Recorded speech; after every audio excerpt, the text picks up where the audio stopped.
கிழக்கு சமூக அபிவிருத்தி மையத்தின் ஏற்பாட்டில் 2019ஆம் ஆண்டு முஸ்லிம் பயங்கரவாதிகளால் மேற்கொள்ளப்பட்ட மிலேச்சத்தனமான குண்டு தாக்குதலில் பலியானவர்களை நினைவுகூரும் நிகழ்வு போலீசார் மற்றும் விமானப்படையினரின் பலத்த பாதுகாப்புக்கு மத்தியில் இன்று செவ்வாய்க்கிழமை 21/4/2026 கல்லடி பாலத்துக்கு அருகாமையில் அமைக்கப்பட்டுள்ள நினைவு தூவியில் இடம்பெற்றது.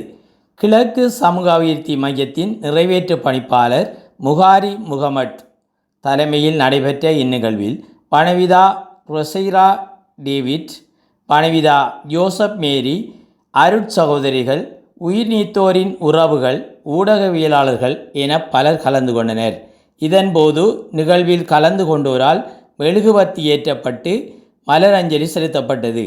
அத்தோடு ஜனாதிபதியிடம் கையளிக்கப்பட உள்ள மகஜரும் வாசிக்கப்பட்டமை குறிப்பிடத்தக்கது.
வருடத்தில் 7 வருடங்கள் பூர்த்தியானது.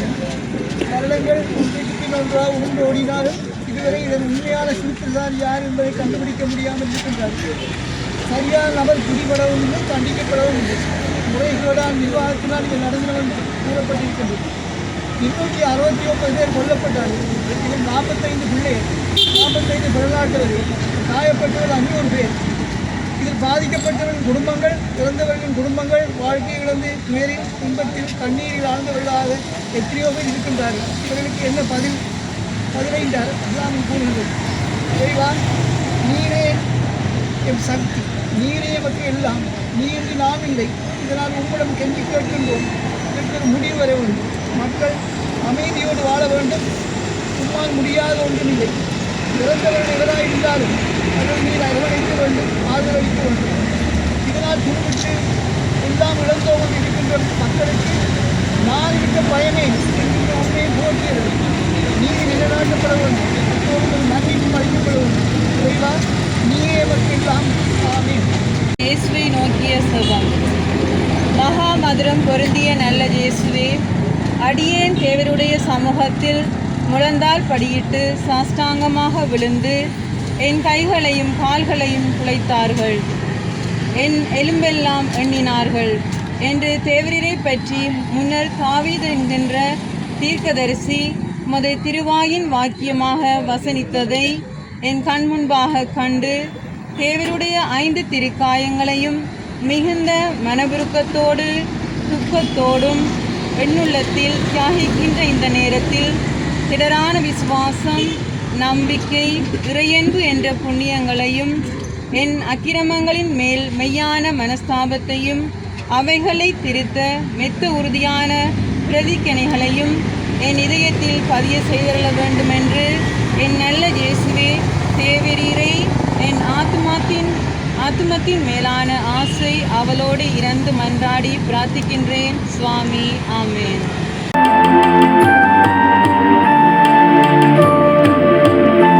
என்ன நடக்குன்னு சொல்கிறது ஒரு வெளிப்படையான தீர்வு இல்லாமல் இருக்கிறோம் நாங்கள். அதனால் சிவில் சமூகம் சார்ந்து இந்த நாட்டினுடைய பிரஜைகளாக பாதிக்கப்பட்ட சமூகமாக எங்களுக்கு இந்த நாட்டில் இந்த சட்டத்துக்கு உட்பட்டவாறு எங்களோட உரிமையை எங்களோட நீதியை கேட்கறதுக்கு எங்களுக்கு உரிமை இருக்குது. ஸோ அந்த அடிப்படையில் நாங்கள் பயணிக்கிறோம். அது இந்த சம்பவம் நிகழ்ந்ததில் இருந்து இந்த வரைக்கும் எங்களுக்கான நீதி ஒரு வெளிப்படைத்தன்மையான முறையில் எங்களுக்கு நடக்கணும்னு சொல்கிற தேவைப்பாட்டை நாங்கள் வலியுறுத்தி கொண்டே வரோம். எந்த அரசு வந்தாலும் சரி எங்களுக்கான நீதி கிடைக்கிற வரைக்கும் எங்களோட ஜனநாயக போராட்டம் தொடரும்னு சொல்கிறதுல எந்த மாற்று கருத்தும் இல்லை. அதை நாங்கள் பல்வேறு மட்டங்களில் வேறு வேறு வடிவங்களில் அதை செஞ்சு கொண்டு வரோம். அதில் இன்றைய நாள் முக்கியமான நாள். ஏற்கனவே அரசு ஒரு குறிப்பிட்ட செயற்பாடுகளை முன்னெடுத்து நாங்கள் இந்த அளவுக்கு வந்திருக்கோம்னு சொன்னாலும் அதிலிருந்து ஒரு வெளிப்படைத்தன்மை இல்லைன்னு சொல்கிறதையும் காரணத்தால் நாங்கள் இன்றைக்கு அரசை நாங்கள் வலியுறுத்துறதுக்கு முயற்சிக்கிறோம். சிவில் சமூகமாக பாதிக்கப்பட்ட சமூகமாக எங்களுக்கான நீதியை உறுதிப்படுத்தணும். வெளிப்படையாக இந்த தாக்குதலுக்கு பின்னால் இருக்கிற சூத்திரதாரிகள் யார், என்ன காரணத்துக்காக அப்பாவி மக்கள் இந்த நாட்டில் இருக்கிற எல்லா சமூகங்களை சேர்ந்த உயிர்களையும் காவு கொள்ளப்பட்ட என்று சொல்கிற உண்மையை பாதிக்கப்பட்ட குடும்பங்களுக்கு கட்டாயம் இந்த அரசு சொல்ல வேண்டிய பொறுப்பு இருக்கின்றது. அந்த பொறுப்பை அரசுக்கு திரும்ப வலியுறுத்துகிற விதமாக ஒரு 10-15 நிமிஷம் நாங்கள் ஒரு அமைதியான முறையில் இதில் ஒரு லைனாக நாங்கள் நின்று எங்களுக்கான நீதியையும் உண்மையையும் அரசு உறுதிப்படுத்தணும்னு சொல்கிற அந்த வேண்டுகோளை அரசுக்கு முன்வைக்கிறோம். ஆனால் எங்களுக்கு மேலே இருக்கும் இறைவன் அவன் தான் அவருடைய சாயலில் மனிதன். நிழலில் என்னாலும் இவர்களை அரவணைத்திடு இறைவா.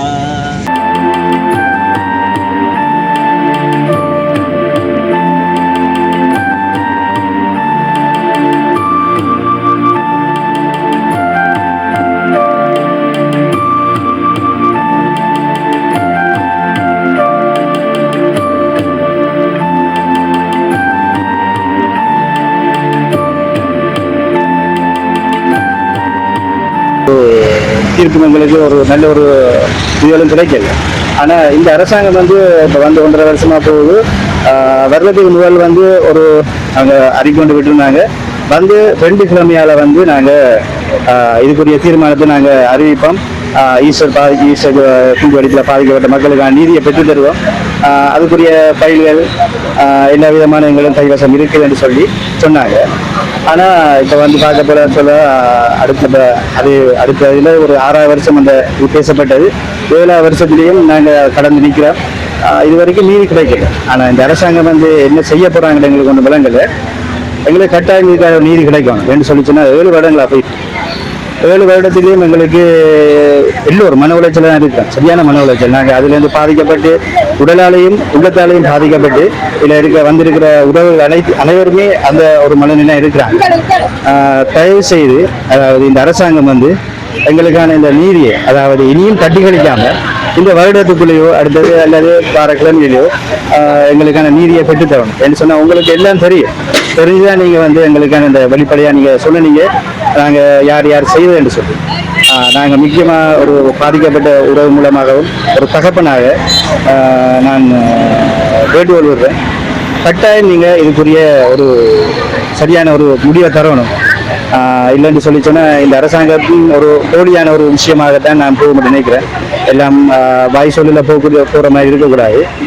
எப்போ நீங்கள் இந்த ஈஸ்டர் தாக்குதலில் பாதிக்கப்பட்ட மக்களுக்கு நீதியை பெற்று தாரீங்களோ அன்றைக்கு தான் இந்த அரசாங்கம் ஒரு முழுமையான ஒரு அரசாங்கம் மாறும் என்று நான் நிச்சயமாக கூறிக்கொள்ள விரும்புகிறேன். நன்றி. 2019ஆம் ஆண்டு ஏப்ரல் 21ஆம் தேதி மட்டக்களப்பு சியோன் தேவாலயத்தில் இடம்பெற்ற குண்டுவெடிப்பில் இந்த தங்கச்சியையும் இந்த மல்மலையின இழந்தேன். 7 ஆண்டுகள் பூர்த்தியாயும் இன்னும் எல்லாருமே அரசு பெறவில்லை, ஒரு சிலர் தவிர. நாங்கள் எதிர்பார்க்கிறோம் அரசு முன்னின்று தீவிரமாக செயல்பட்டு சீக்கிரத்தில் உண்மையான சூத்திரதாரிகளை அரசு பண்ண வேண்டும் என்றும், முக்கியமாக வருங்காலத்தில் இதை மாதிரி சம்பவம் நடைபெறக்கூடாது. எப்படி நடைபெறால சமூகங்களுக்கு இடையில பிரச்சனை வரும், வீண் பலிகள் சுமத்தப்பட்டு நம்ம நாட்டில் சமாதானம் குறைஞ்சு போயிடும். இப்போ அரசு ஒரு நல்ல ஒரு அரசு வந்திருக்கிறது இலங்கைக்கு, நாங்கள் வரவேற்கிறோம். அது மாதிரி சீக்கிரத்தில் இந்த குற்றவாளிகளை கண்டுபிடிக்க வேண்டும் நாங்கள் வலியுறுத்துவோம். முக்கியம் எல்லாத்தையும் நம்பி நாங்கள் தேவனை நம்பியிருக்கிற இயேசு கிறிஸ்துவை ஒரு கிறிஸ்தவனாக சொல்றேன், இதை செய்தவரை நாங்கள் மன்னிக்கிறோம். இருந்தாலும் வரப்போகிற நாட்களில் தலைப்படாண்டு அரசு இதை தலையிட்டு சீக்கிரமாக தீவிரமாக செயல்பட்டு அரசு பண்ணணும் நாங்கள் மன்னிக்கிறோம்.